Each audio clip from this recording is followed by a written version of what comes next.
Welcome in, everybody. Kate should be joining shortly. I'll have my mic muted so she can go ahead and take over the class. Thank you. Let me see. I'm gonna go ahead and get my screen up here for y'all.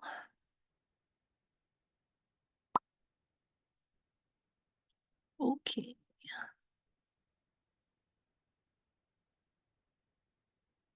Okay.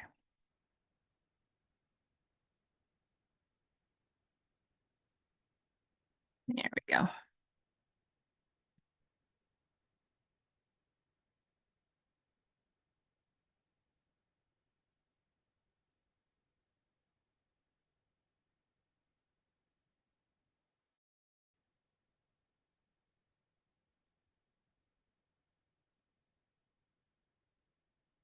Okay, perfect.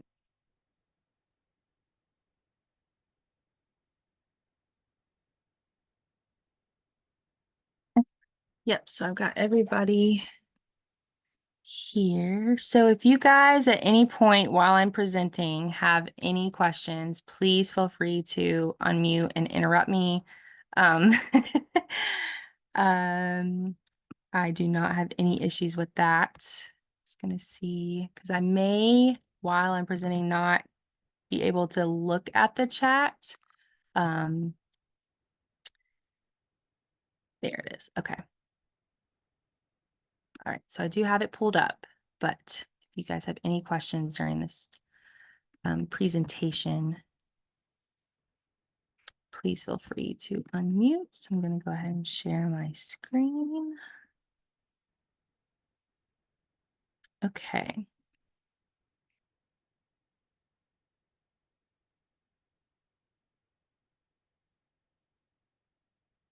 Okay. So you guys can see my screen. Yes. All right. Thank you. All right, so the things that I'm going to go over tonight for manifestors are basically just an overview of what makes you a manifestor. We're also going to go over, if you see on your chart, listed is strategy and authority, as well as your definition. And we're also going to go over your particular digestion and environment, as well as your strongest sense.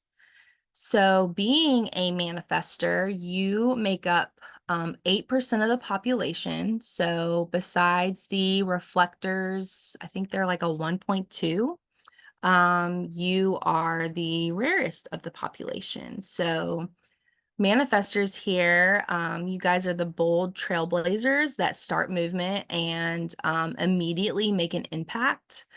You're the only type that can initiate and create momentum around the ideas to get people on board. So this is kind of where the manifest word comes from. So it's very crucial that you guys inform those impacted by your moves before just initially starting to avoid any type of resistance, but also to kind of make your ideas happen. So what makes you a manifestor is that you have an undefined or an open sacral, which you can see right here is that open square in the picture. And you have a motor center, whether that being your heart center, your emotion center, or your root center that is directly connected to your throat center. So manifestors are natural initiators. So you are driven by your impulse, and your impulse will eventually bring your ideas and visions into life. So manifestors are very creative, very innovative, and often leading the way with your unique ideas. You guys also might be the ones to crave independence and autonomy and thrive on it. So you very much prefer to operate on your own terms, and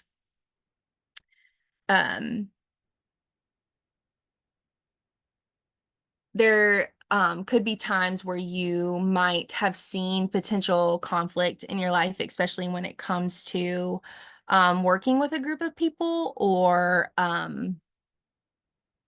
trying to do this impulse act of your creativity in a group of people because manifestors have very big energy. So when you walk into a room, this can be felt immediately. So people are either repelled or attracted to your energy, but I like to scratch out the word repelled because the only reason why people would ever feel repelled of this energy that you have is because you are protecting your energy. So the difference between a manifester and a generator or a projector is a projector, they project their energy, whereas generators and manifesting generators have an open aura. And so initially, you are very protective of your energy only because it's big energy. So people are automatically going to feel it around you. Um, but once you begin to kind of like accept this natural sifting process, you will find your people, and these people will um, be be what lifts you up ultimately into thriving into that leadership dynamic, into acting on that impulse. So yes, you're very much designed in human design to be very bold and unapologetic. Um, and you are very much, though, require rest between these creative cycles. So your aura will actually have an effect if you dive headfirst into a project without telling anyone. So you may notice this when you start to feel into your non-self. And as a manifester, your non-self is anger. So anytime you begin to feel this type of emotion, is just kind of like a sign to you. Um, okay, so it's just a sign to you to show you that you're not in alignment. So your strategy is to initiate because you're here to get the things going. You're here to get the project started. So some of the famous manifestors are Johnny Depp, Adele, Maya Angelou, Gloria Steinem. Let's see here. Yes. Okay. Let me get to the next slide.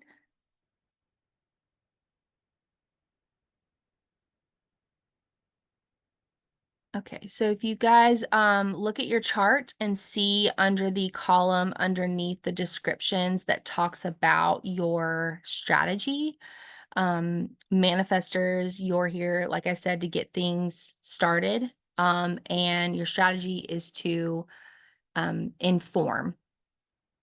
So the reason why you need to inform is because you have a defined throat center. So meaning that you have a direct connection to the things that you manifest in life through your voice. So starting projects using this power to initiate, it may come off to some people who are not as receptive to the big energy. It might tend to just rub people the wrong way. But if you just kind of make this effort to very much follow your purpose and initiate with informing the people. Okay. So informing the people that you are working with what's about to happen, they are naturally going to follow in response because of your um, big manifesting aura, if that makes sense. So there could have been some times in life where you start to play out this activity or this strategy that you have received as an impulse just because you already know it's going to work and you already know it's going to be a success and thrive. But the downfall could potentially be that the people that have not been informed about it are taking that energy in a negative way versus just kind of letting it go and allowing it to flow and follow you. So this is why the strategy, you might find more success and more into your self theme, which is peace or calm, is just informing the people around you.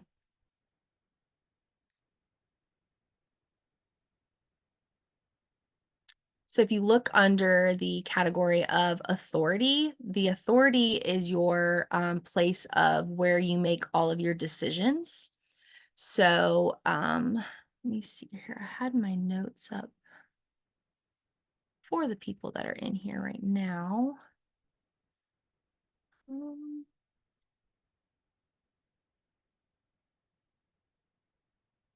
Okay, so can you guys see on your chart?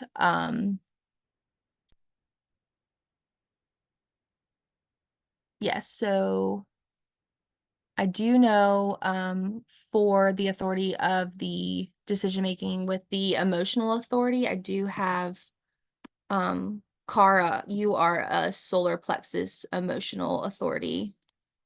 Am I saying your name right? It's Shara. Kishara, thank you. Shara. Shara. Yeah, so your decision making process is through the solar plexus, which is the if you look at the chart here, your solar plexus is the triangle to the right side of the chart. And so having an emotional as your authority, it just time is going to be your medicine. So taking the time to kind of feel into and even sleeping on decisions is going to be effective for you. When excitement is kind of still alive in the day or two later, that's kind of showing you that the decision is right for you. Just kind of waiting for like a clear, calm, deep knowing to arise before you move forward.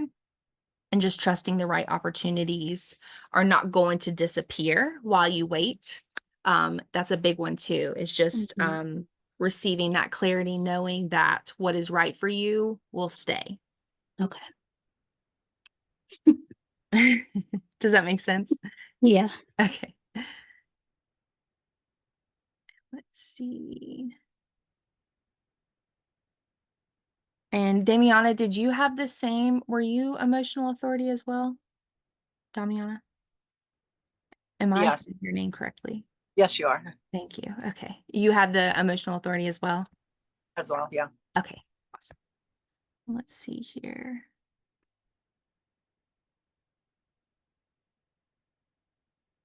And I think that's all we have in here, right? Okay.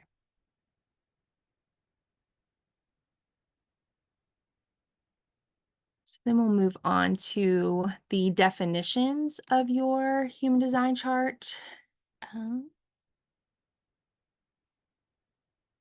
So having this single definition in your chart is basically just showing like a consistent flow within your energy. And it's just very natural for a single definition to have this consistent flow. It's also someone very much who is self-reliant and just kind of gives a certain solidity and consistency that the other definitions might have to take an extra step in order to make this connection. So having a split definition, there are two, let's see here. There are two types of split definition. So we have this wide split where you see there are two connecting centers at the top and the bottom. And just a simple split where you can see with this one, they do not all have a channel that's connecting them. They're all connected in a separate way. So this can sometimes just bring like a feeling of incompleteness in these areas, or may even feel like something is lacking, but this is kind of where you need that extra step in order to make that connection. So this could be when it comes to working with somebody else, or even having this connection with your partner or someone that you're even in discussion with or working with. If they have this channel to kind of like make that connection with you, you might notice that the flow of this is easier for you, or you're not having to create this, or you're not having this feeling of like disconnect when it comes to being around these certain people. Okay.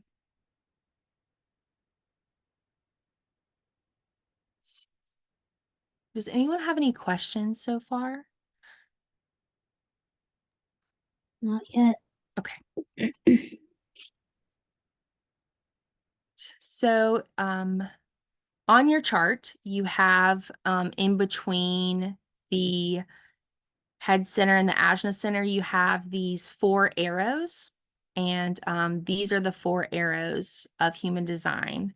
So the first one that we're going to look at is the top left arrow, and this is shows you if you have an active or a passive digestion. So if your arrow is facing to the left, you may find that you thrive when you keep yourself well nourished and well hydrated throughout the day and don't go too long without eating. So examples of this might be eating when you wake up, or having a snack before like a meeting. You may notice that fasting doesn't feel natural to you. If your arrow is facing to the right, where you have an active digestion, you may find that it doesn't really require much consistency around when you're eating. So this may feel fasting may be natural. But what's important to you is that you eat when you're hungry and you drink when you're thirsty. That And is no so matter what, accurate. yeah. That's crazy. Wow. I call this looking at like food is just fuel. Yeah. So you notice when it's okay, it's time to take a sip of water, or I need to put something in my stomach, only because it's fuel. Then that's what it is. That's wild.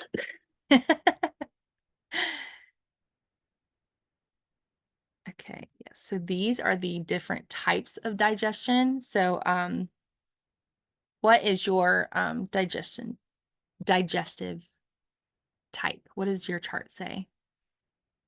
Both of you. Mine says closed taste. Closed, okay.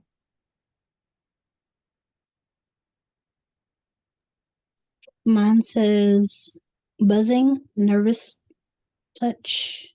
Okay. Let me see here.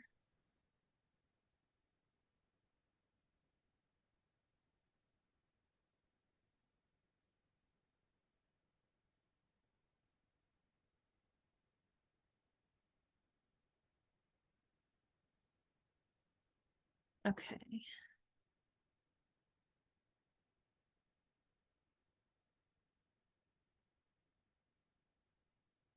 Okay, yes. So if you have a calm or nervous as your digestion, you may find that you are super sensitive to the energy levels around you when you are nourishing yourself. So whether that being calm or exciting energy. So having a nervous digestion may like prefer that you're eating where you have some type of stimulation around you. So this could look like even moving before or after eating, listening to something, watching TV. It's kind of, you may notice that you have an easier digestive system when you are kind of revved up and moving while doing so. Mm-hmm. Does that make sense? Yeah. Okay. So yeah, so some of the things that you know, could experiment with this is just kind of paying attention to the energy levels around you, and kind of like reflect on what makes you feel, you know, like feel the best of when you're processing things. So this could also be that you don't have any issues when you're eating in the car, or eating on the go. I don't. Okay.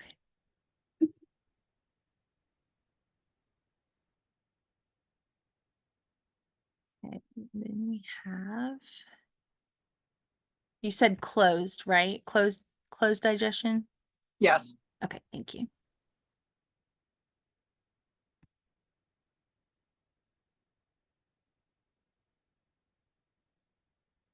Well, if I can find it. Let me see here. Okay, so yes, if you have an open or closed as your digestion, you may find that you are naturally picky about your food, just because that your system is designed for repetition. So with meals, it's kind of best that you stick with what you love and eat food that brings you pleasure. Um, so if you do find something that you love, it's important that you stick with it until you feel inspired to kind of change up your routine. And you may even find that you love eating in connection in relation to each season. Would that make sense? So much sense. Yeah. Okay. So some of the things that you could possibly experiment with this too is kind of pay attention to the foods that you just kind of instinctively reach for. Um, or even like taking your favorite foods with you while you're on the go or while you travel as well.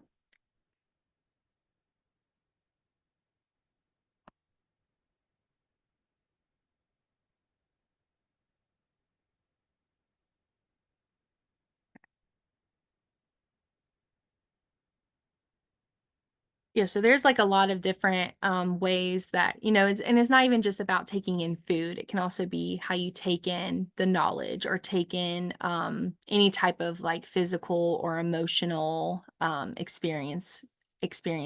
So I have an indirect evening digestion. So I may find that I have more energy to digest things in the evening time, or if I'm in a restaurant that kind of has like that low lighting setting.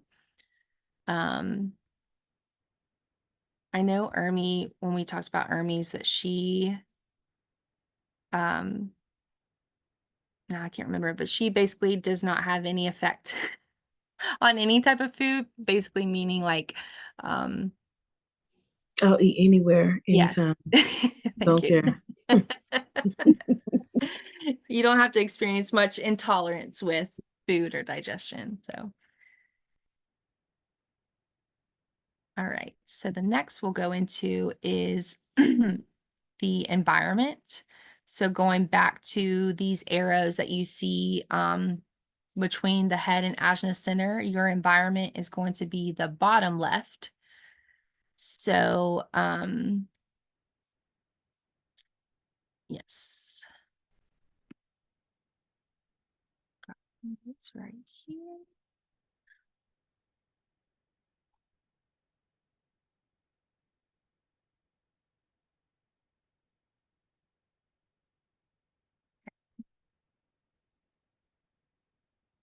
And what are your two environments?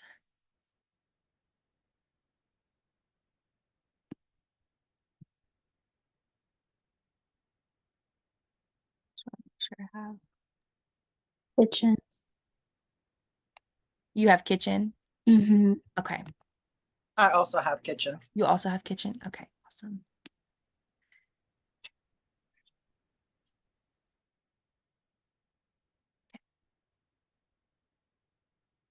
Let me just a moment here. I'm gonna make sure I have pulled up the right thing.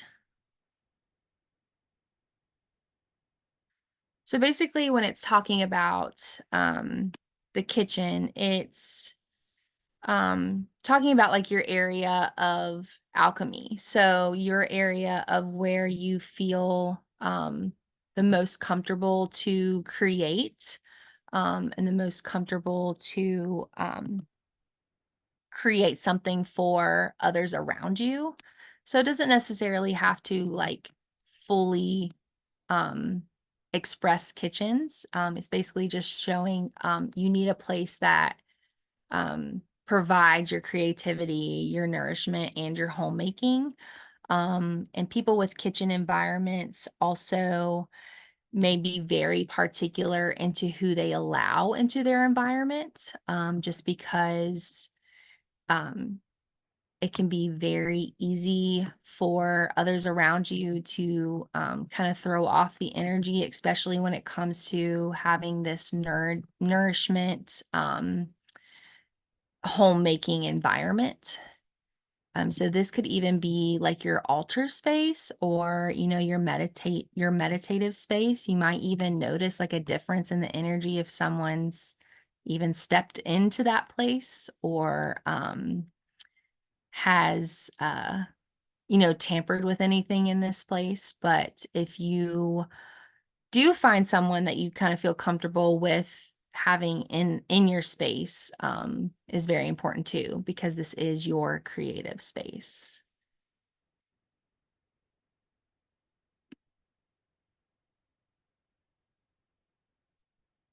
All right.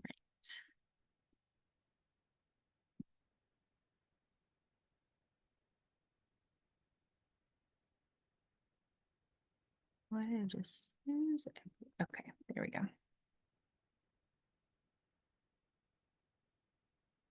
Okay, so the senses being your strong senses within your human design, we have smell, taste, outer vision, inner vision, feeling, and touch. I had all your charts pulled up, and of course they just disappeared on me. Okay. Mine says Corinne, feeling. do what? Mine says feeling. Feeling. Okay, thank you. And then Car, I think yours is touch. It is. Thank you.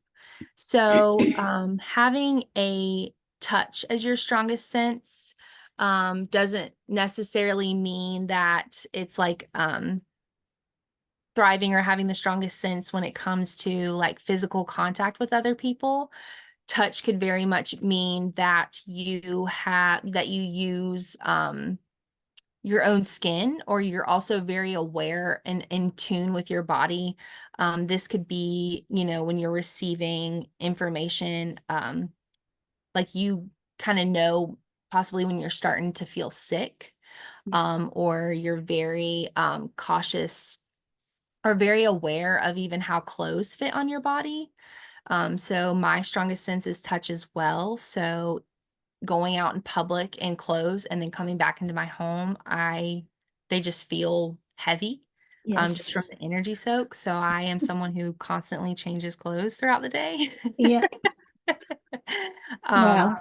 yeah, as well as when it comes to channeling and when it comes to providing readings for people, my skin has pretty big reactions to it. So if Yes. y'all notice, even when I'm doing tarot readings, I'll flush in the face because I can just feel it, as well as my confirmations come through in chills. Um, would that relate to you as well? Yes. I get chills and like I sweat sometimes, but mostly I'll get chills. Yes. Mm-hmm.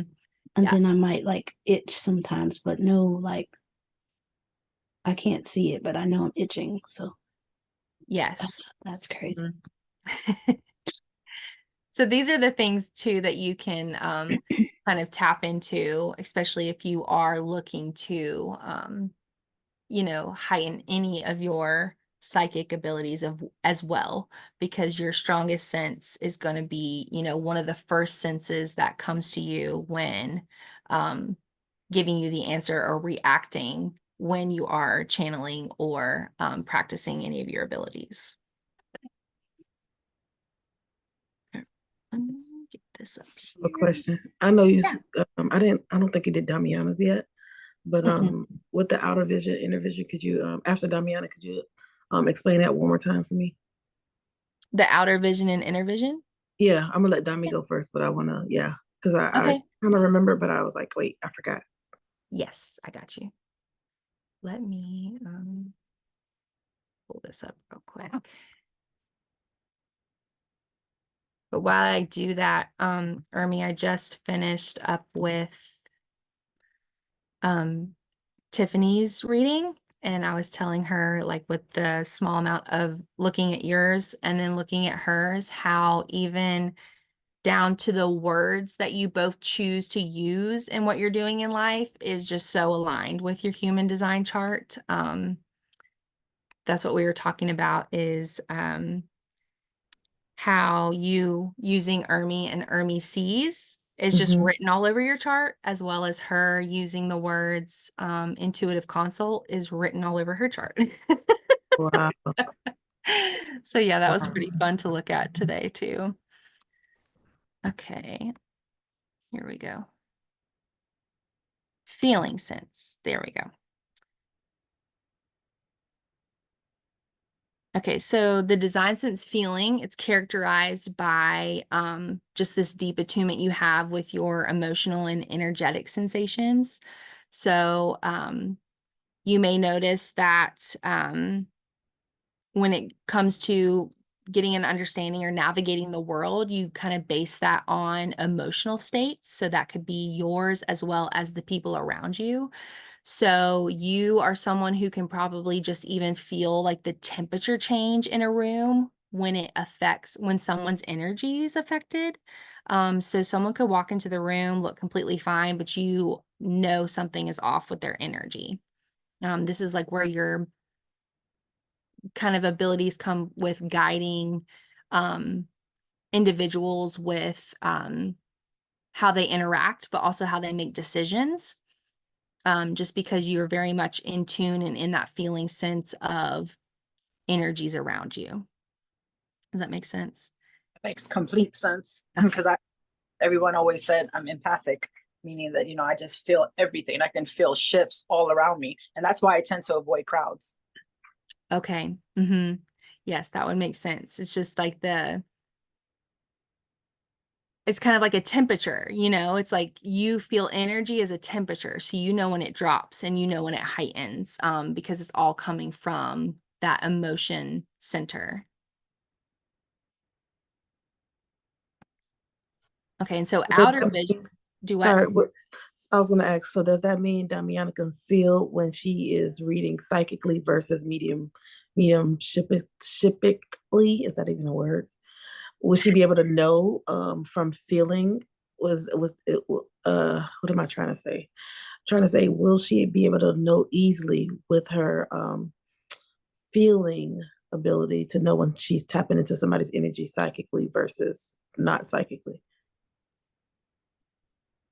Yes. So, and that also determines too which of her motor centers is connected with her throat. So, I feel like I had your chart. What is happening?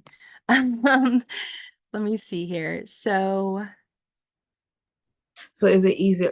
Is it something that she just need to focus more on? Like, okay, let me just feel myself move through the energies as far as me tapping in psychically versus non-psychically. say Because that. when I see this, this is the clairs to me. When I'm looking Mhm. at all these are the clairs, and Yes. so she's clear, clear sentient. Hmm. So it's easy. So that would be her strongest clear, Yes. according to This him. feeling. Because she has her emotional solar plexus connected to her throat, as well as her heart center connected to her throat. So, So the yes, feeling is the throat. yes, but she will feel it. So her confirmation of speaking what she feels when channeling, is going to come through her emotional aspects as well as her heart. So like, what you were saying about like the difference between like mediumship and Mhm. like psychic, is all based on her her empathic. Like you, so clairsentience, yes. So I'm trying to like give an example here. Her So if she were she were to feel something within her own emotional complex of like a psychic ability, where she's channeling that, and where she's feeling that, versus if she's channeling in a mediumship way and in connection with that and automatically feeling it, she's going to have to processing that through her throat. So how she, whether that being speaking out what she's feeling in that moment, and getting that confirmation through her her emotional authority, her solar plexus. So kind of like how you say on live sometimes, like, I feel tired, but I know I'm not tired. This, must be the energy that I'm channeling. That versus being a psychic thing, it would be her own emotional aspect that she's feeling, trying to get an understanding as to like what answer she's being given at that moment. Does that make sense? Yes, That it does. makes sense to me. That actually makes so much sense now. Okay, yes. So in response to that, being that your chart, yes, so your strategy on your chart is informing. So that is what you would use to kind of even solve that or even get that answer of the emotion that you're feeling, is to inform, is to speak on it. So like a difference with that being that because of your feeling versus Kara's being touch, is that she would feel, by informing, she would feel it touch wise, like we were saying, on our skin. So chills, sweating, becoming hot, like how I become flushed. That's how we would kind of get that confirmation of what we're speaking. And yours would be through the emotional aspect of it.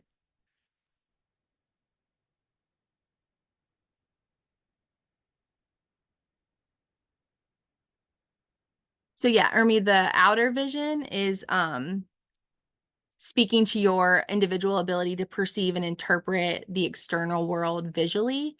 So your sense is becoming a more aware of appearances, aesthetics, body language, visual cues, and basically using this to navigate your decisions and the interactions that you have with people.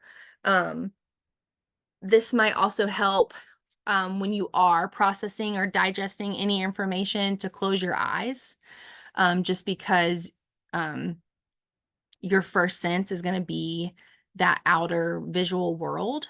And so when it comes to digesting or processing within, just kind of like taking that aesthetic away, or taking that ability in perceiving in that way, just to be able to become more in tune with what information that you're processing at that time. So you are someone who could probably pick up on someone's energy by the visual cues or their body language when they're speaking. Okay, I do remember I remember a little bit more now. So me looking at you, I tend to look in your eyes and your lips, and I'm seeing how it, and I can't help it because I'm looking at you right now, but I feel like I'm looking through your eyes. Yes. Okay, makes sense. And like that's kind of like what we were saying too, when you were having difficulty with everybody wearing masks during COVID. Yes. Just because like your sense being the outer vision was kind of like, that was just like halting or kind of like taking away one of the senses that you use to draw into other people or to have this energy interaction with other people. Yeah, because I can read lips. And so that was hard for me when everybody had masks. I'm like, I can't freaking read anybody. I can't see what anybody's saying. So I had to strengthen what it when I look into somebody's eyes and see the facial expressions and stuff with the mask on. So it kind of helped me strengthen the other part of it. But yes, thank you. Thank you. Oh Thank you. yeah, of course. So if you notice too, like none of the senses used in human design are hearing. So everything that we process in the outer world, or everything that we take in or experience, has nothing to do with the sounds that we hear. And it has everything to do with vision, taste, smell, feeling, touch, which I also think is interesting too. So it's like, you're not even like necessarily like not hearing what the person is saying, but it's like your intuition is processing this information through the way you're able to read their lips, or through the way that you're able to kind of like understand their body language. Wow. Yeah. As well as feeling, you know, like you could be trying to listen to what somebody's saying, and you're the whole time you're only hearing what their body is projecting, or what their energy is even withholding within themselves, just because that's the strongest sense. Right.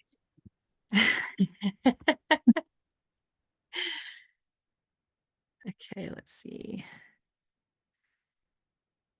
Wow, I So with people that actually read body language, that are like that work for the FBI or some type of governmental agency can determine if somebody's lying, would that be there? Would the strong point for them would be outer vision, inner vision as well? Like, yeah, would that be something in their chart that you, I don't know, but I feel like yeah. maybe statistics will say, okay, those people are, they have that outer vision, inner vision, or they have touch. Most of them, like the statistics show, those people that do those type of jobs or have that kind of skill would have, 90% their touch, or 90% their feeling. Like, is it any type of statistic that shows something like that? Yeah, and I would think so too, but and I also think like people who automatically have that like outer vision, and then putting this whole entire process even into our FBI system, or you know, even like taking this process of like using body language and how people answer or how people respond as even like an option to understand what's really and truly going on versus what's being heard. Mhm. Okay. Yeah. So every time I see Shara tap a pen on her cheek, I know she lying. Okay, I'm just kidding. Bye. But that's why also too I wanted you about your experiment with your generator kids, is because generator kids do better with yes or no questions, and you can kind of see their sacral area generating that answer, and their different ways of using body language for a yes or for a no. I definitely am going to pay more attention to that, because they literally just say yes or no. And then for me to pull more question or more out of them, they Yeah. won't give me more. It's just, well, I said yeah. I said no. And I'm like, well, tell me why. And it's like, but why should I tell you? I already gave you the answer. So it makes sense. I'm definitely going to do that, Kate. Thank you. Of course, yeah. And see, you also might have struggled too, because if your kids have strong intuitive abilities, and being like my children right now are toddlers, so their psychic abilities right now are through the roof. And so I have to be mindful of these things, because oh, what was it? The other day we were in the car, and the song Breakup by Mario comes on, and I was jamming. I love that song. And my three-year-old was like, "Is this Mario?" Yes. How do you know who Mario is? So yes, it is harder for that, just because especially with us as adults having these psychic abilities, our children are very much still like open. So they could just be knowing what you're doing and just already blocking off that energy and just giving it to you straightforward. I agree 100%. Funny. Oh man. So, what I have done is offered, if you guys are interested in scheduling a one-on-one, just because with the group, you guys each have like an individual and specific and unique life theme, which is what's listed on your chart as an incarnation cross, as well as your individual profile. It's a lot of things that, you know, kind of go into depth as to like what your purpose is in life, or they relate your profile to the costume that you wear in life. And so these are some of the things that become very specific when it comes to your unique chart. So just having that time to tap in one-on-one. I do have that on my website. So if you guys are interested in wanting a one-on-one and, you know, diving deeper into those, I will give you my website if you're interested in that. But is there any other questions that either you two have that we could talk about? I don't I think so. don't have any questions. Do what? I was saying I don't have a certain question, but there's a lot of information, Yes. Like- Yeah. more A that lot. you to learn. A lot. One thing I will say though, that I'm curious, just because you know, manifestors, I mean, there's two of you in here, which just shows me that, you know, there is a rarity in the population, is I wanted to know about like your sleep habits. Like, have y'all noticed like I mean, do y'all struggle with sleep, or have you guys kind of like mastered a way that you get better sleep at night? Just being a manifesting generator, we are people that have to lay down before we're tired, just because we have to have that time for our sacral area to kind of like digress from the energy that it's generating. So I was just curious to know if either of you have taken any notice in your sleeping habits. Yes, I would say that that's 100% true. If I wait until I'm exhausted to get in bed, I'm Mhm. not in bed. I will be on the internet doing research about whatever's running through my brain. Yeah. Same. Pass out. Yep. But if I lay in the bed like maybe an hour before and start getting comfortable, setting the lights and stuff like that, I Yeah. will knock out before my husband, which is shocking. So Okay. Okay, that's good to know. Yeah. Because I thought that was interesting because yes, I think it's projectors. They could just lay down and sleep at any day time. No. I wish. Right. That's what I said. Oh man. Oh, all right. Well, that is all I have as far as you know, just going through the basics of what your human design chart shows. Oh, can I do through Discord to book a one-on-one? Let me see Or, here. Yeah. or if you can put like I think on, Yeah, I I'll think send Jessica put the link up too for you, Kate. Oh, okay, awesome. Jessica put a link up, Dami, for Kate. So that work. yeah, it's in the approved seller section. So Oh, you'll be okay. able to join. I was gonna say, I'm gonna pick a date, or we can discuss a date, Kate, so we can talk about our kids and have everybody join and bring their kids' report so we can all review it as a group too. The way we're doing this. Yes, that's a great idea. I also asked Jessica if she would be interested in possibly collaborating where we could have a session on human design and inner child healing, because that's a big theme in human design Yes. too. Yes, I like that. Okay, okay, good. Oh, that's exciting. So yeah, lots of new things. So if you guys have any questions or any ideas, please let me know. Yeah. I'm open to it. Thank you for this. This was great. Yeah, Thank you so much for doing this. absolutely. I appreciate it. I know the next group will be coming in on this same link, but I'm gonna double Okay. check to make sure that they have this link to come in. I'll Okay. post it. Perfect. I'm gonna hop off. Thank you so much, ladies. Thank you.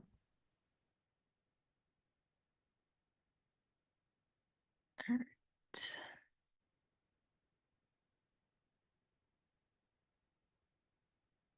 And Ermi, I'm going to take a quick bathroom break. No problem. I'm here.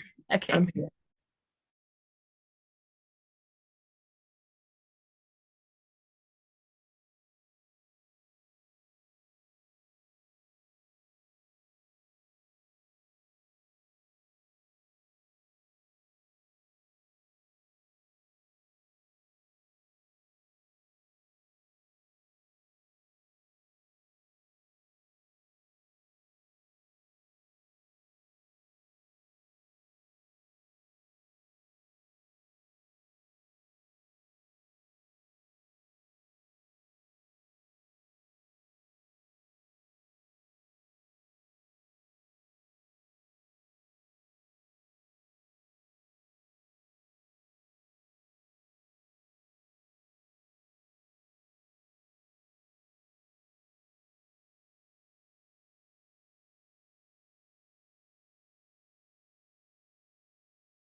Just whenever you get done.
Has this been overwhelming, Kate?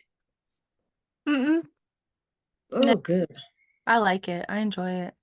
Okay, good. I was like, I hope everybody's not overwhelming her. No. Okay, good. I I'm talking to Sean about. just have a hard time like finding my words.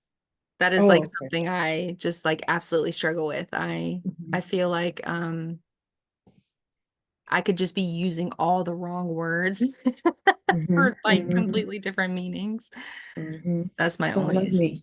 I was like, you know what I'm trying to say, right? Everybody's like, Right. no, no, I don't. Thank you. Right. I'm like, someone please just spit out the word I'm trying to say. I know somebody knows Mhm, it. mhm. Do you want me to go ahead and let people in Oh or yeah, whenever you're ready, because I already sent okay. a thing for them to come in. I'm gonna mute myself And then because I'll mute it myself. is like, oh, in the waiting room. Welcome in, everybody. Kate, the lady I was talking to the other day. Hi, Kate. Sorry. Hi. It's Malika again. Okay, good. Welcome in again. Thank you. I wrote you in Zoom. I was just saying my daughter's a projector, so I wanted to learn more about her. Yeah, definitely. Okay.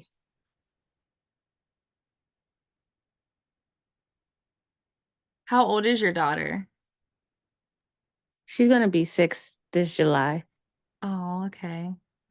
Oh, that's so interesting. So my husband is a projector. So Wow. I'm intrigued on how the mother-daughter relationship is with a projector. Right. It was super easy like the first 4 years. Now, you Yeah. know how kids they grow into their own independence, so a little rocky now. Not as smooth sailing. Yes.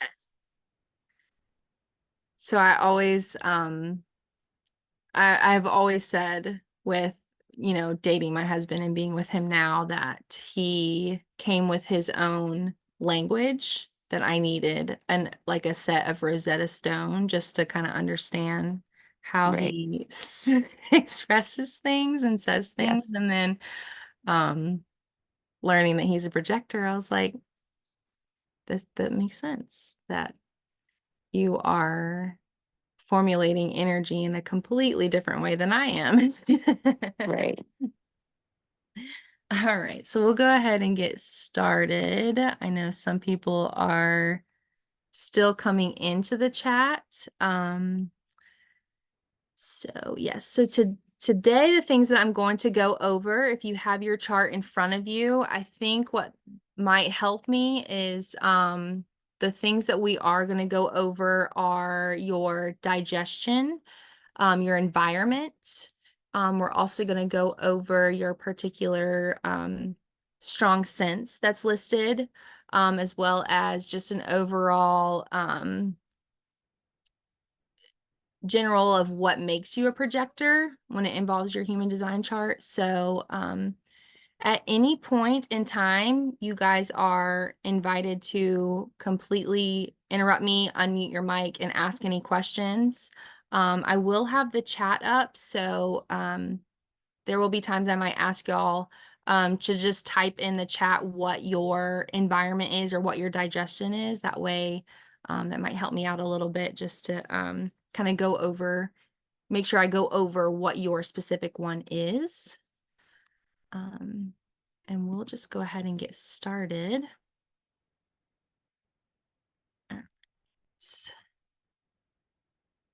Make sure y'all can see my screen here. Can y'all see my screen?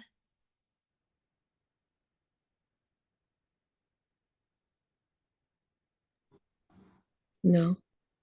Okay, you can't. Let me. Oh, maybe I should just share my screen. That might help.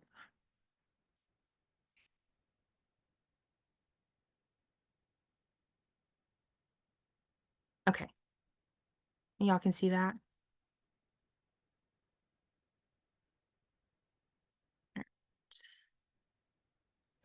Yes.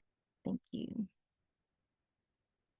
Okay, so as a projector, unlike manifestors or generators or the manifesting generators, projectors do not have their sacral center defined, which is that second square from the bottom, which basically means that you don't have this consistent internal energy source or Okay, it's not a full screen. do what? It's not a full screen. We can't see the bottom of the screen. Oh man, hang on one second. Oh, I had it pulled all the way down there. I'm sorry. Is that better? Yes. Okay. Let's see. Do that too. That might be better. Okay. So y'all being a projector, you make up about 21% of the population. You are known for your deep wisdom and your great ability to guide and direct others. You guys have this unique aspect of just understanding others in a way that just can bring them more clarity and insight. As job-wise, you guys would make excellent advisors, coaches, and consultants.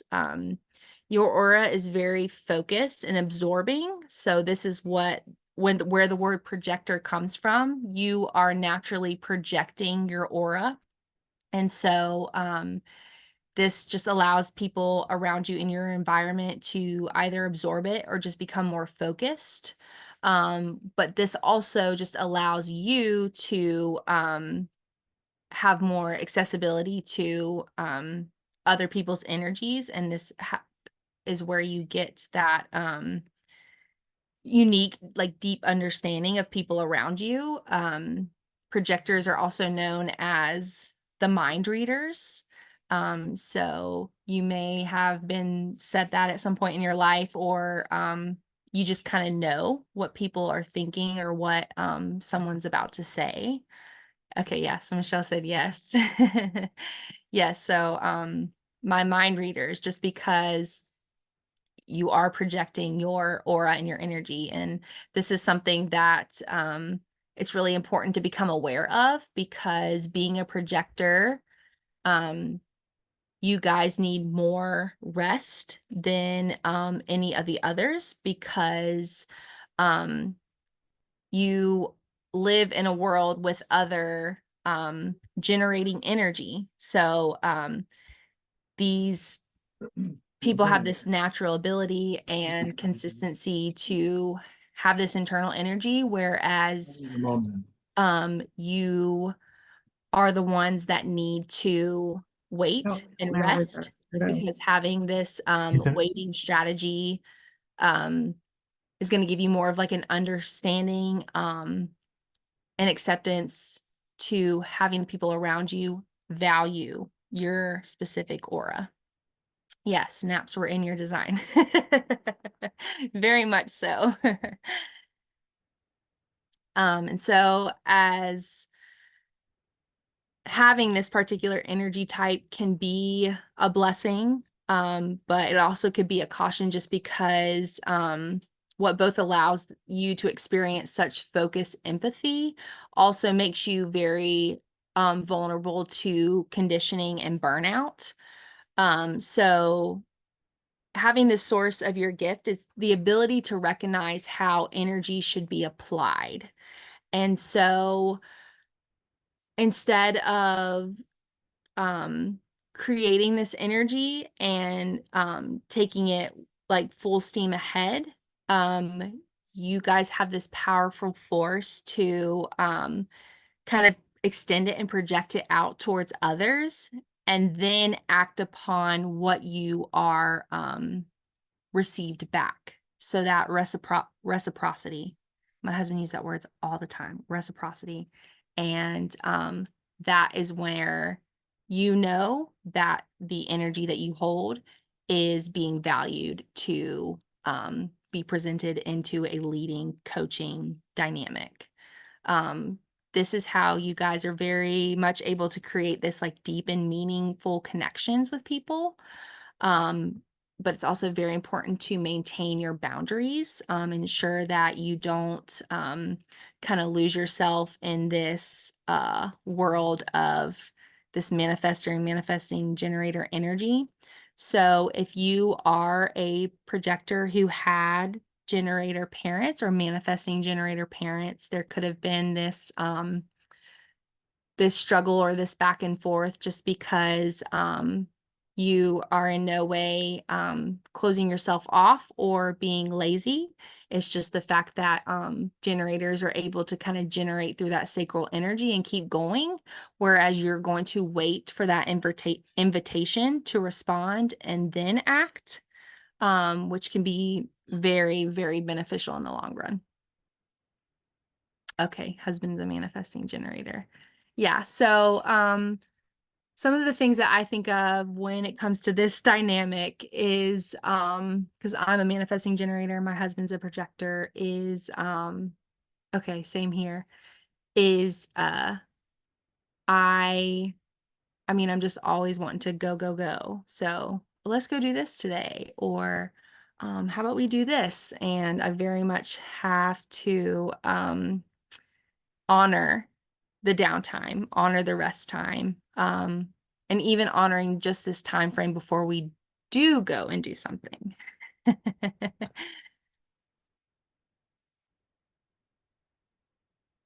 All right, so as projectors, your strategy is to guide the response. So you are here to direct others.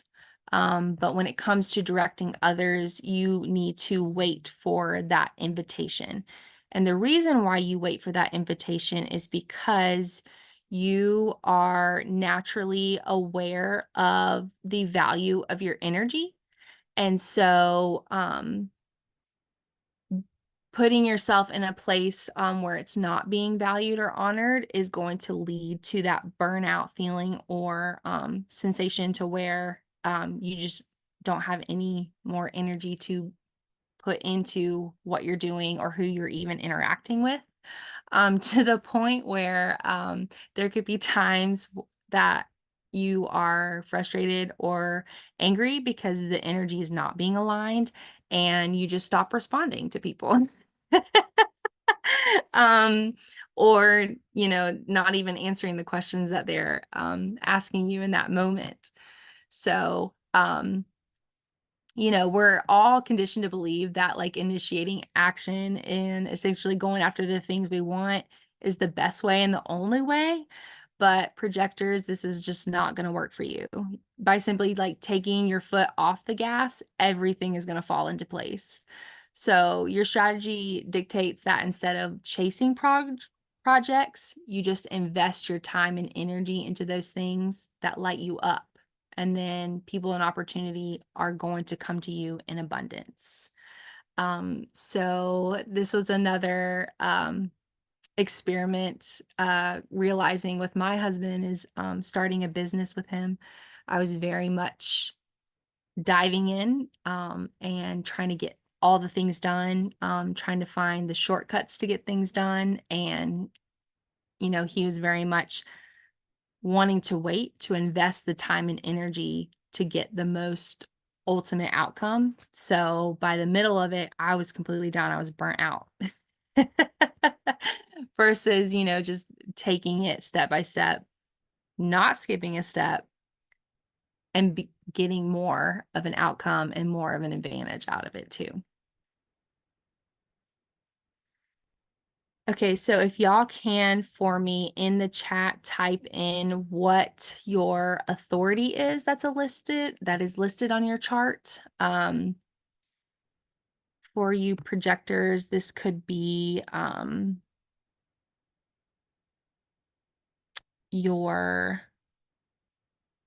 so your solar plexus. This could also be your splenic authority. Okay, yeah, splenic for me. Awesome. Yes, so for the emotional authority, time is going to be your medicine. So taking the time to feel into and even sleep on decisions and just using that to, okay, splenic, is to trust that the right decisions are the good ones and that they're not going to go away while you're in this waiting process. So when this excitement is still alive for you a day or two later, this is showing you, you know, this decision may be right for you. Waiting for like this clear, calm, and deep knowing to arise within you before you moving forward.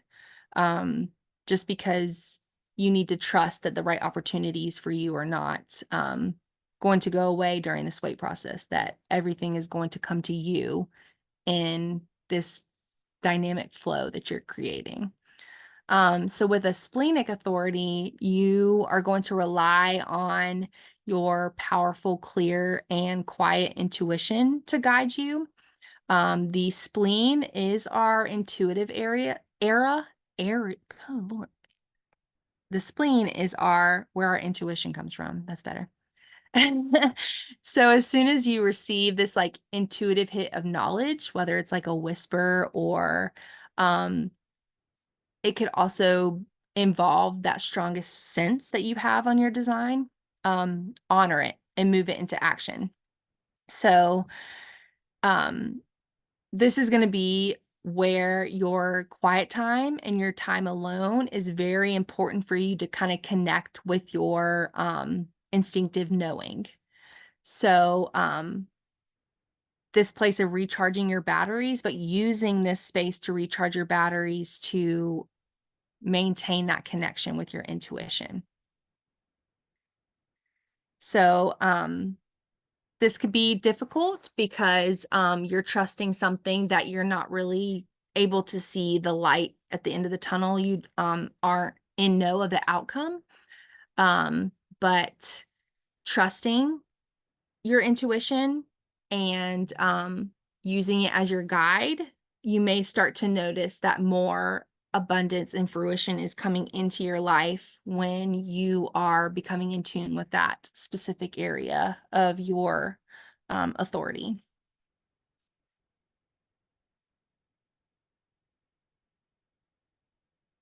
Okay, so now in the chat, if you guys will type what your definition is listed under your chart.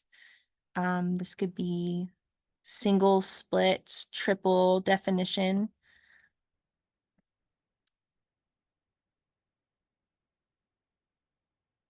So the defined centers in your chart, the ones that are colored in, they are connected to another one without a break. And so some people may have many centers joined together. Others may have 2 centers. So, okay, so we have split and then Corey is a triple. Okay.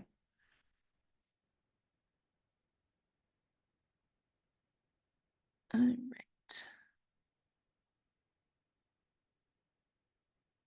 So there are 2 types of split definitions. I don't believe these charts show it, but here in the picture, you can see that the simple split definition is just showing these defined centers close together, but they're not connected to each other by a channel.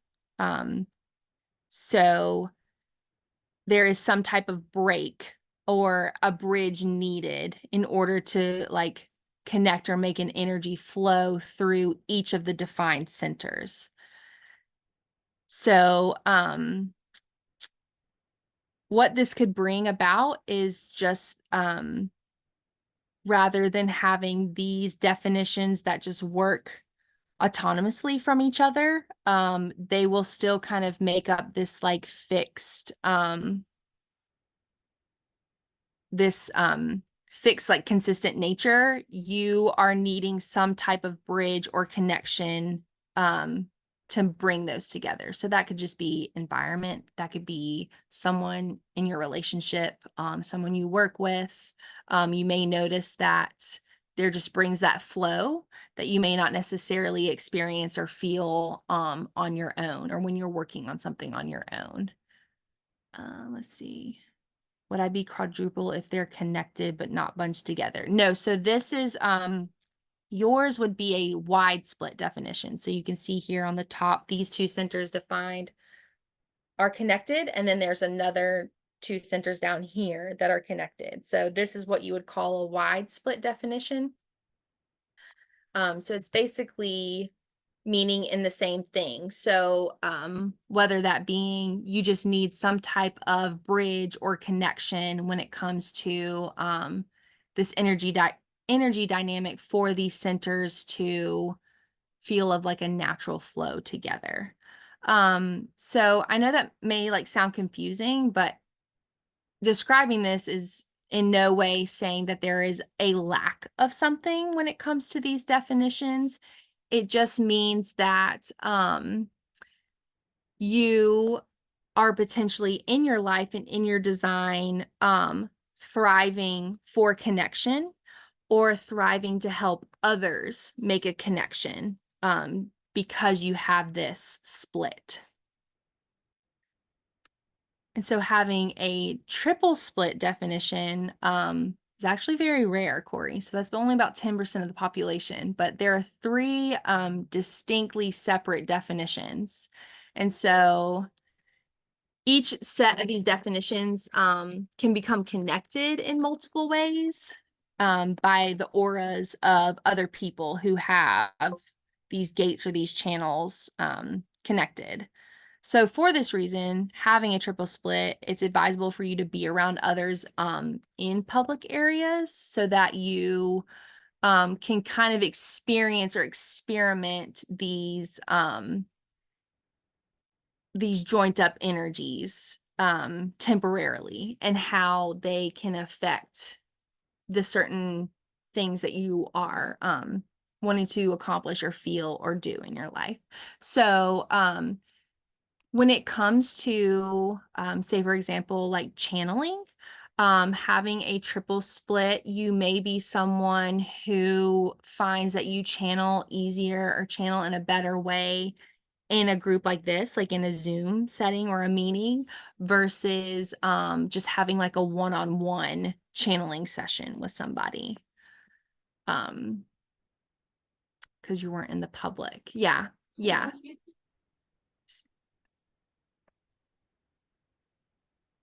Okay, awesome. So yeah. It's too much data. I can't really look. Let's see here. As far as channeling. Okay. So would you agree that the having like this group setting that you may just feel more of like a natural flow when it comes to channeling in that regard? And even with I can't. split definitions too, I could see that as well. I was gonna say I can't type this all out, so I'm just gonna say it if that's okay. Yeah, of course. So yeah, it's actually funny that you say that. I do like when I do channel, I can do pretty well individually, but one of the things that I've been extremely drawn to recently is gallery readings, and I've talked to Ermi about that. So it's Yeah. very synchronistic that you would bring this up as well as far as having multiple people to be able to channel from and be able to kind of fill in some of those gaps that I have in those channels. Okay. Yeah. I'm very interested in when you are working with that, just kind of like what the difference is or what you notice as far as like the way you channel or just the energy exchange that you have too. So you'll definitely have to let me know when you do that. That's I'll really keep cool. you posted. I Thank definitely you. will. Okay, so if you notice on your chart at the top, in between the crown center and the ajna center, you see 4 arrows. These are the variables of your human design. So the upper left arrow is going to show you whether you have an active digestion or a passive digestion. And so basically what I mean when I say digestion is how you emotionally and physically respond, but also digest knowledge, energy, and even food when it comes to these certain aspects interacting with each other. So if you're, let's see here. Okay, so yes, if you're, let me see, if y'all go ahead and put in the chat whether your digestion arrow is active or passive. And also with that, put your digestion type that's listed on the bottom. So I know, Tree, you just said that yours is alternating. Okay. So if your arrow is facing to the left, having a passive digestion, that you may find that you thrive when you keep yourself well nourished and well hydrated throughout the day, where you don't go too long without like eating regular meals. So you would eating when you wake up, having a snack before a meeting. You may also notice that fasting may not feel natural to you, versus if your arrow is facing to the right, having an active digestion, you don't really require much consistency around you when you eat. Fasting might even feel natural to you. So in this dynamic, it might be even that food is just fuel for you. So you eat when you're hungry and you drink when you're thirsty. And it could be just at any time of the day. And that is how you fuel your system through digestion. Okay, let's see.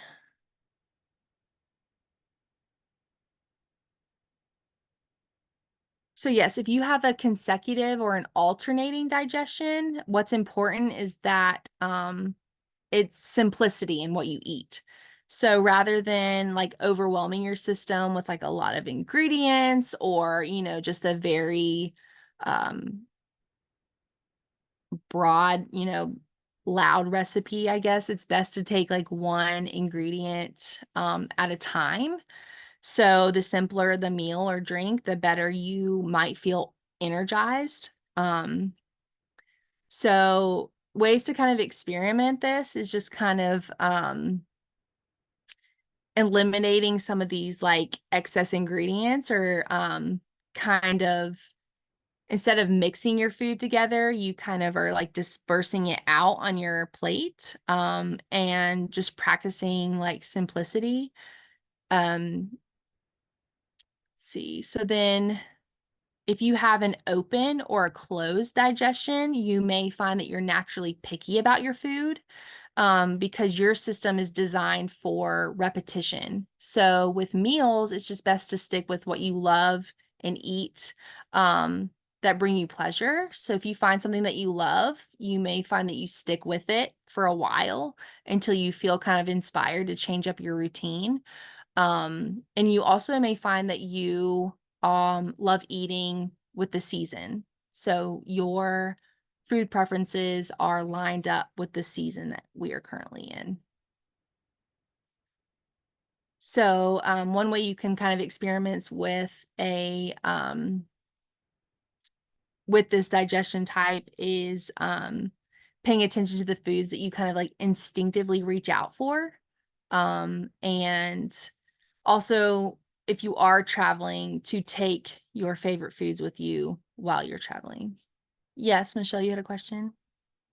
Okay, I'm sorry. I'm so lost right now. No Okay, worries. okay, back to you said that if with the arrows, I'm completely lost on that part. I Okay. tried to follow you on that, and I got lost, so that's why I had to raise my hand here. No Um, worries. okay, so you said if I look at the arrows to the left, that's what it's going to show me, if it's active or passive. Yes, so so you see the four arrows. Okay, The top left the is top. going to mhm. Okay. So you'll see two on the left, two on the right, and then Mm-hmm. there's a top and a bottom. So the top left one is going to be your arrow for digestion. And so if you have a direct light, I believe yours is it facing left? Yes, it is. Okay, yes. So your digestion facing left is the passive digestion. Passive. Okay. Yes. Okay, So perfect. having a passive digestion, you may notice that you just keep yourself nourished and hydrated throughout the day, and don't go too long without, having a snack or even eating your regular meals, just because you thrive when you keep yourself well nourished. Okay. Okay. I'm with you now. Okay. I was lost at first. Now That's I'm with you. okay. Okay, we can continue. I'm sorry, guys. I'm sorry to No, hold you up. don't apologize. I said I am inviting. Please feel free to interrupt me at any time. This is very casual. I'm just spewing as much knowledge I can to y'all. Perfect. Okay. Thank you. Of course. And so, let's see. Let me go through y'all's types again. Okay. I'm sorry. No, don't be. Okay. So how do I know my types, love? I just joined the live. I just joined. Do you have your chart, your human design chart up with you? No, I think I missed that. So I'm not even supposed to be here, huh? I just went on there and I seen that it said Zoom. And I was like, okay, cool, Zoom. And click. No clue what's going on. I'm just here. I'm sorry. Welcome. I'll disappear again. Okay, I don't know. Can I find that somewhere or what? Like, Yeah, so if you go under Discord to human design, okay. human design channel, go to pinned messages. I have a message pinned on there with a link, and you can go under there and fill out your information for your chart. And then once you fill out that information, if you click the top, I have all the instructions in there on that pin chart. So yeah, go to Discord and fill out all the information on that pinned post. Yes, ma'am. Which group, what section on this chart? It's human design gene keys.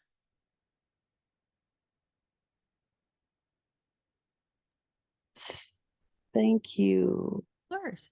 I'm And looking. then when you have all that information, you just type it in the chat as we go.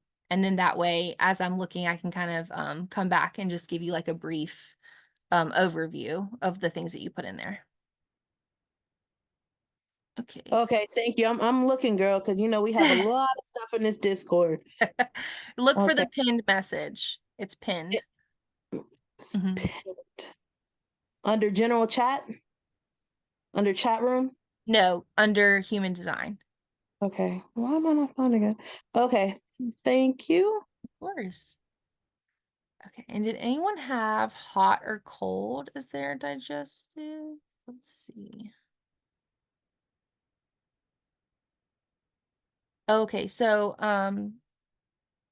Nichelle, I see that you have active buzzing. So having like a buzzing digestion is very interesting. It's where your energy just kind of needs to feel activated while you're digesting. So you may be someone who may notice that you digest things a lot better if you're doing something while you're eating or watching something while you're eating.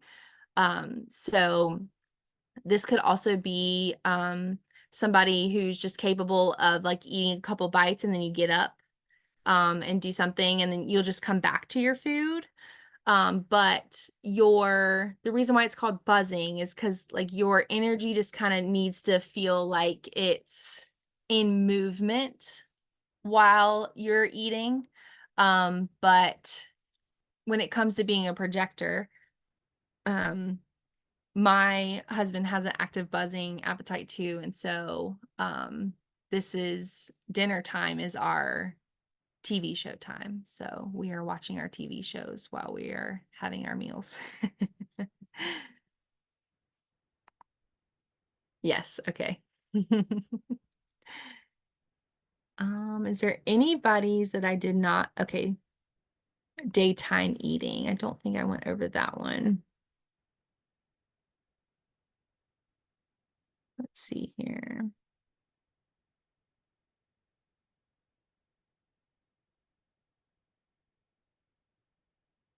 All right, that's calm. Is preferred. High, cold.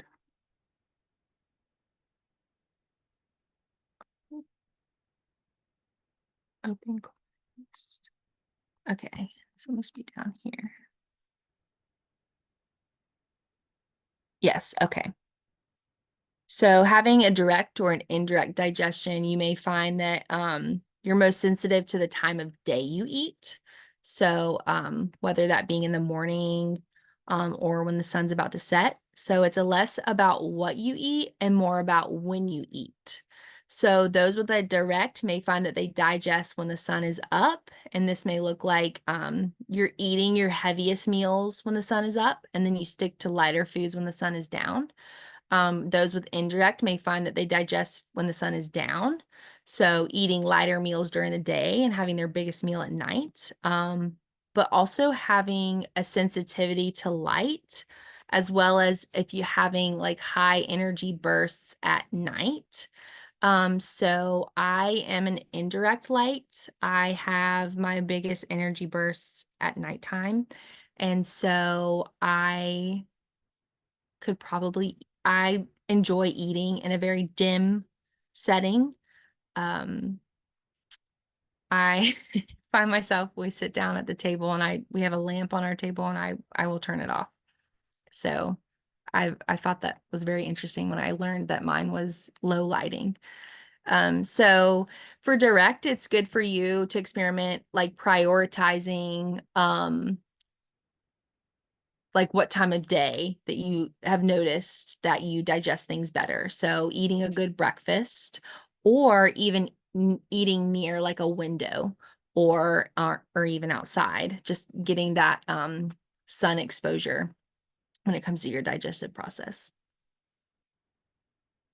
Okay, awesome. So Ashley, in the chat, just go ahead and type what your type is, as well as what it says for your digestion and your environment. I enjoy eating outside. This makes sense. Okay, awesome. So yes, one of the things I also learned with having this like direct, indirect digestion is I have given up coffee and I'm now juicing, but drinking the juice outside, activating like the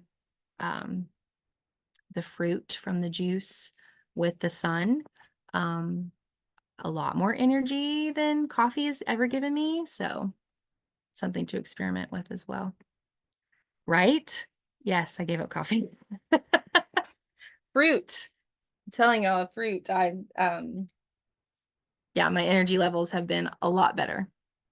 Generate the life force. Okay, generator. Okay, so your life force. Awesome. Yes, I need to give up coffee. Yeah, try it. Try it. We just got a juicer for Christmas, and so that was one of the things that we said, that give up coffee and try juicing in the morning, and yeah, we love it. Okay, so all right, so Ashley, you being cold foods, let me go ahead and make sure I'm at that. Okay, so it's important for you to kind of pay attention to how hot or cold food feels in your body. So let cold food warm up and reach room temperature before eating, or for hot, you let hot foods or drinks cool down before eating them. So let me see here.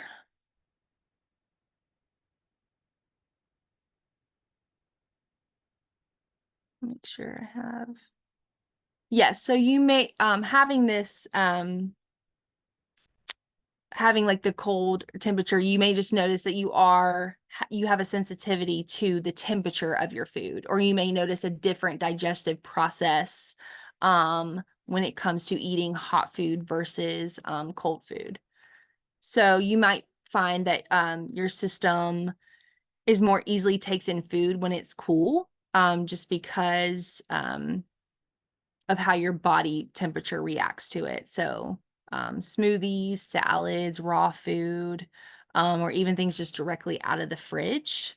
But a hot and a cold digestive process, both of these need a lot of liquids flowing through them. You love ice. Yes. So some ways to experiment this is, like I said, just to pay attention to how your body feels when something is hot versus something is cold. So right digestion tree, that is the let's see here.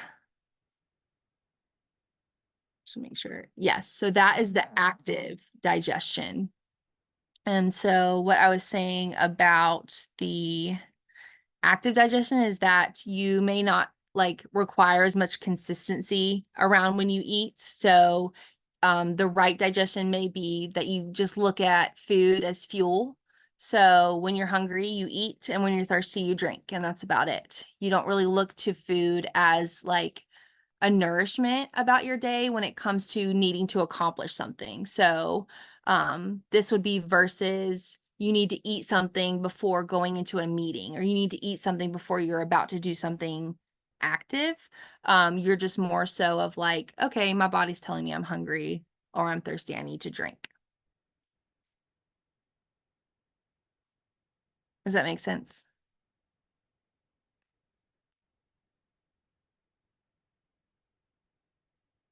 Okay. And so, oh, you're welcome. So now if you can, everybody type in the chat what your environment is. And I will go ahead and get the rest of my notes up for that. Shoes. I know you meant shorts, but that was so funny. I was like, that's a new one. Shoes. Okay.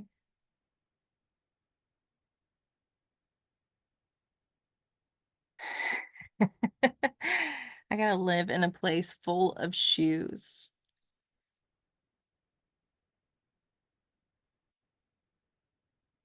All right, so. Okay, awesome. Oh, good. Welcome, Shanika. So in human design, the environment is used to describe the external conditions or circumstances that might impact your well-being, or, you know, how you operate effectively. So it's also, though, where you feel you're most comfortable, you're most cozy. So this could include everything from the physical environment we inhabit, or the social and cultural norms that kind of shape how we interact with others. So this environment situation it's not going to fully come into play until after your Saturn return. So you may notice with your daughter as a projector, being her age, this environment is not going to be in more of effect. So your environment is the most important at this time. But I think, yes, of course. So I think it's important to note that you know, intention or increased awareness to notice as like how being conditioned has affected us in our life, and we may not realize it when just more of like after our Saturn return, having more of an increased awareness to notice the type of environments we've been conditioned in. So you may not even realize it, but it could just possibly come about of having just like some low level anxiety or having trouble sleeping. Like for example, with Ermi, she is a caves environment, so she cannot have a door open while she's sleeping. Or she cannot have her back exposed when she is in her workplace. She always has a wall behind her. So these are some of the things that you can kind of become aware of, and how they affect your ability to even think clearly. Or, you know, if your body just feels overall just uncomfortable in general. So one of the interesting things I noticed about this is that my environment is the valley. So I am someone who needs a wide space, an open space. A lot of clutter is going to affect my ability to pay attention, as well as just needing a space for grounding. So one of the things I noticed about that is I've never had fear of heights at all in my life. I'm fine with heights, but having a valleys environment, I need that grounding, especially when it comes to sleeping. So growing up, I lived in my room was in the basement and I had no trouble. But then now, like growing up into my adult life, and when we go and stay at our in-laws, our room is on the second floor. And I have noticed that that is when I have trouble sleeping because I'm not grounded on the first floor while sleeping. So just some things to kind of like pay attention to when it comes to talking about your environment. So Ermi's in her cave right now under her blankets. So let's see here if anybody else has caves.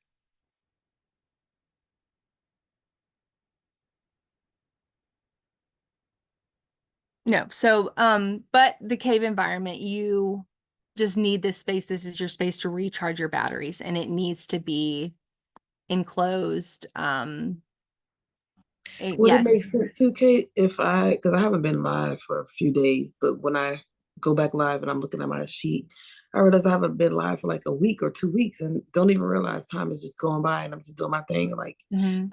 is that another form of a cave, not being seen or not putting myself out there or just taking a break from the crowd? Does that make sense? Yes. So, It's like I'm going yes. and hiding or something. Do you remember, was your, where, let me see. I think it was what arrow your bottom left was facing? To the right. I think everything was to the right and one was to the left. The Okay. top was to the left, I think, but everything else was to the right. Okay. Yes. So, you, yes. So your environment, is, you're going to notice it when you start, feeling like if you don't feel a certain, I want to say the word safety, but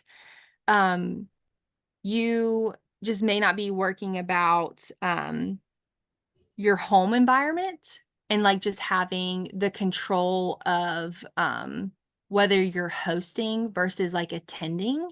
So if you are using like this specific like office space to go into your live, and this could also be if you are even affected with like how your mood feels with like the certain especially with the moon cycles because of your sleep habits. So, because you are needing this like cocoon-like environment to sleep well, you might find that you're not going to go, um, there might be a certain week where like the moon cycle in general is affecting your sleep. Therefore, it's in relation to your cave environment on top of how you feel of being a host versus attending. So there could be times where you're going live almost every day for that week. And then, like you said, this whole week you have not been live. And that could just be your sleep patterns as well. I Not can even agree with that. okay. Yeah. Yeah, it makes sense because I was supposed to be asleep 3 hours ago. And because I was up since 4 a.m. and I feel it in my body around 5. And I said, I'm gonna take a nap before this presentation, but I Yeah. haven't been asleep because I'm just nosy. But I'm sure I'm gonna crash after your presentation. Yes. So yeah, I would take note of that, like comparing that to if the moon cycles affect if you have a different sleep pattern with the moon cycles. I felt the eclipse energy as well. It has been changed since the eclipse too. I don't know if anybody else noticed that, but for themselves, but I think the eclipse energy did have an effect somehow. And I agree with you with the moon's energy. It did change. I don't think I'm sleeping well at all. Mm-hmm. Yes. So I have noticed, yeah, the eclipse. Yeah, everyone's like, yep. Um, a lot of people had said that they got sick after the eclipse. Um, I noticed that my dreams, I would wake up more exhausted because of how vivid my dreams were after the eclipse. Um, yeah, so I definitely think this eclipse had a great effect on that too. Which also I'm wondering too if this eclipse, they always say it's like a new beginning or it's like a reset. So it's like, are we now having to like reset this habit or this pattern we've created involving these things, like a a health reset because we're getting sick during that time, or a sleep reset. Do we need to change, our routine in that? So um that's, yes, something I've been noticing too, especially, oh my gosh, you're still sick with my dreams. But yeah, Ryan's such, oh, I'm sorry.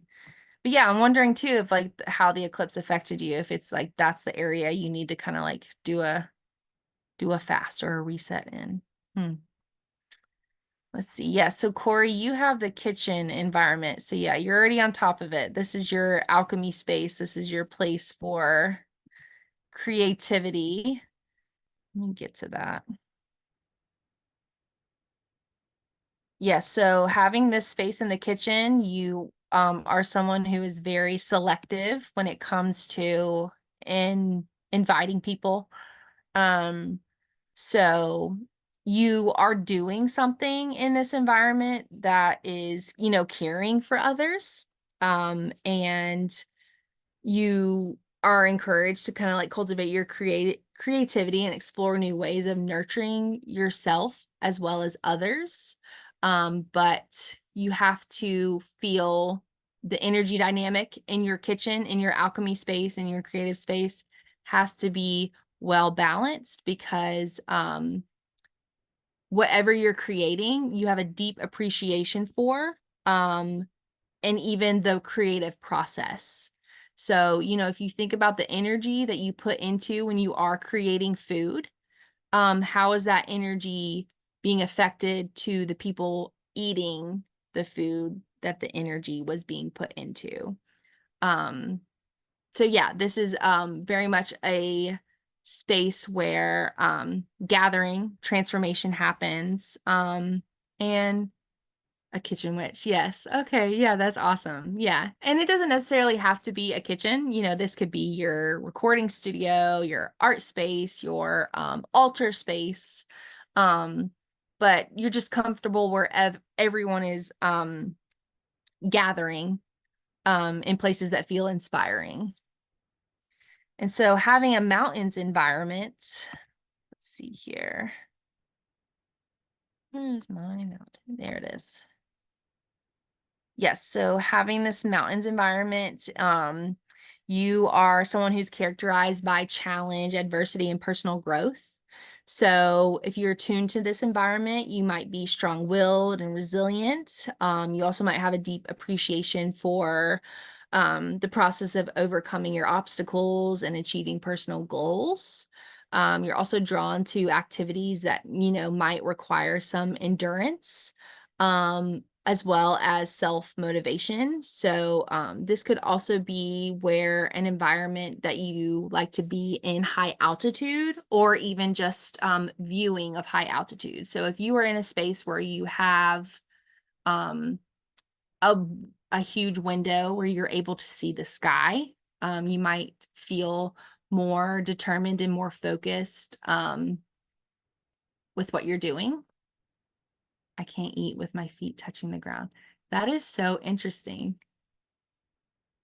And what was your environment? Left mountains. Okay.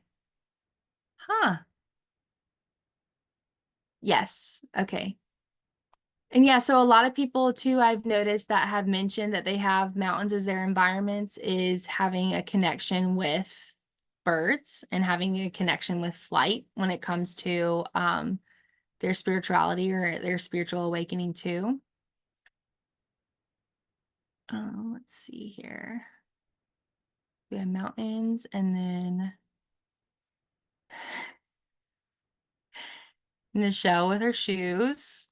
So having a shores environment, the shores is all about a place for adaptability.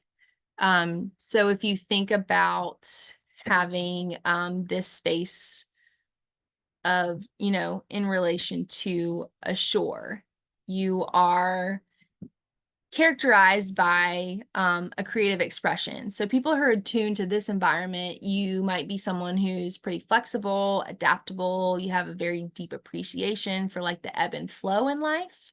You might also be drawn to activities that involve your creative expression, but you're very much encouraged to cultivate your creativity in a natural process of change while still like remaining rooted in your own unique identity and purpose. So, heavy crafter. Okay, yes. So shores can be nourished by living on the edge, or, you know, just kind of getting lost in another world. Also just spending time like gazing or studying the stars. But you also tend to the areas of your home that are the thresholds. So like your mudroom or your patio might be a place that you might spend the majority of your time too. I do research a lot. Yeah. Awesome. Okay, cool. All right, so we have about 5 minutes, so I'm going to go try as quickly as possible. But if y'all can in the chat, look where your senses are and type in what your strongest sense is. Okay, let's see here. Touch, taste. Okay. Yes, so when it comes to the touch sense, this is just your sensitivity to like tactile sensations.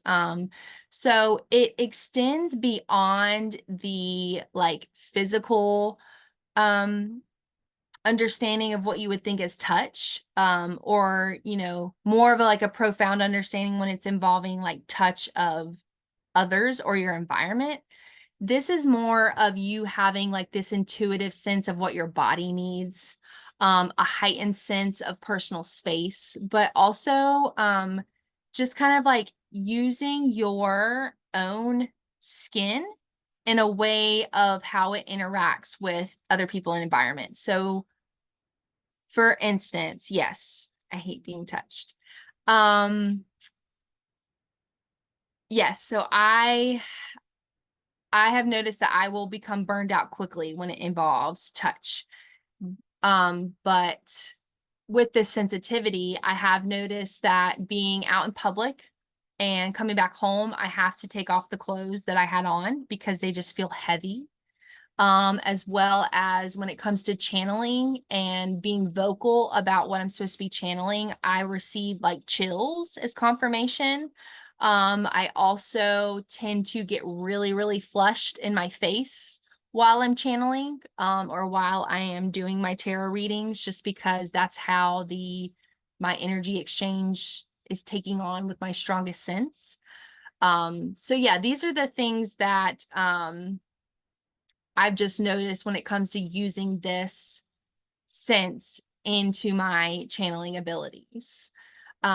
This could be, so with feeling, so having this feeling sense, you guys are someone who you feel people's energies as like temperatures. So walking into a room, or somebody else walking into a room, you notice the immediate energy change just by one person's effect of walking into a room. So, this being like the first empathic sense, you may be someone who is directly channeled into your emotional and solar plexus. Just because your intuition has a deep connection when it comes to people's emotions, or, you know, the overall temperature of the emotions that are going on in a room. Let's see here. So I know I saw outer vision, yes, and smell. So outer vision, you guys are more perceptive to interpret the external world visually. So this may appear that you can kind of get more connected or in tune with what's going on with people's body language, visual cues, aware of appearances. So Ermi having her outer vision sense, you know, she very much is able to read people's lips, and also just kind of uses this area to tap into your energy.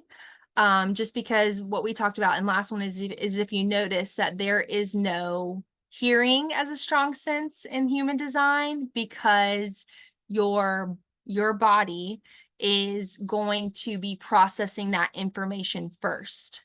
And so having this outer sense, you're going to be processing someone's energy or how you're digesting what's going on, with body language and visual cues. So if you have an outer vision sense, it might also help to close your eyes when it comes to digesting or processing information that you just kind of need to sit on for a little bit.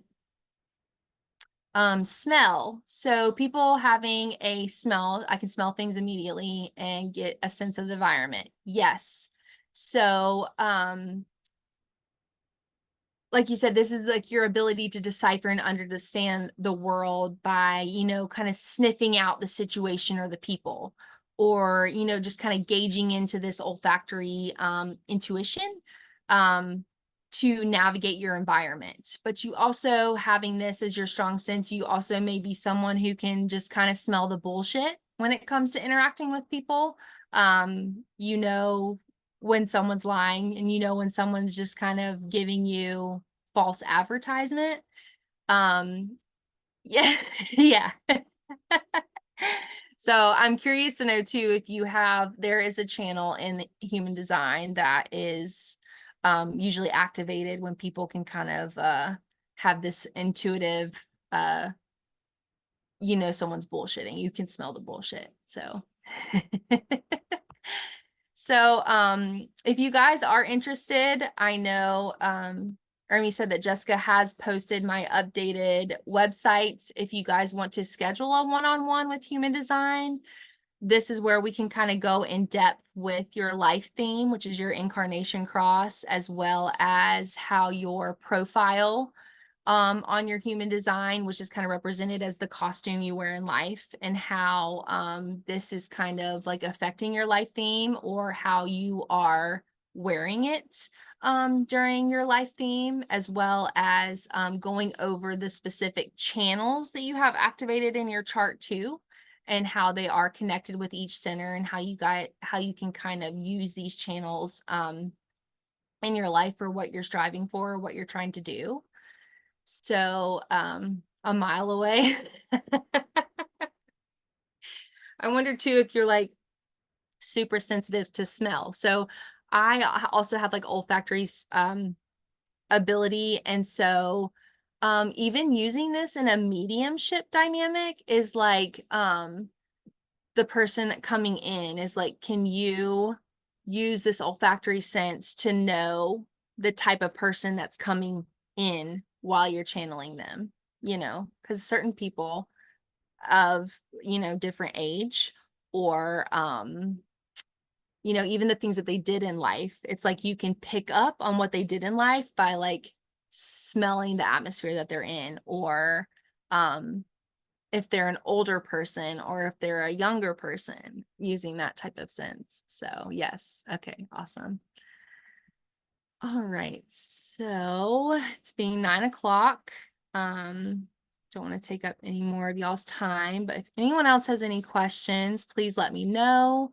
If you guys want to schedule a one-on-one, my website is up on the business channel on Discord. Is that what it's under? Yes. Yes, approved readers. Thank I was you. also going to tell everybody to get a heads. I'm trying to give everybody a heads up about getting their children's design because Yes. Katie will be doing one for us. Kate will be doing one for us where we can dig a little deeper in our own children's human design. If you guys are interested in that. Yeah. And just seeing like how your chart might be interacting with your kid's chart too. So yeah. Thank you guys. I appreciate it. Thank you, Ermi. I appreciate it. Thank you. And Ryan, we're going to do an inner child one too with the human Yes. design. Yes. Yeah, we're gonna do a human design chart interacting with some inner child healing. So yeah, I appreciate it. Y'all Thank have a you, good everybody. night. Get plenty of rest. Additional rest. Ermi, you get on the projector side of getting rest and just get extra rest. Just do it. I know. Have a good night, everybody. Thank you, Bye. Kate. Good night, ladies. Good night. Night.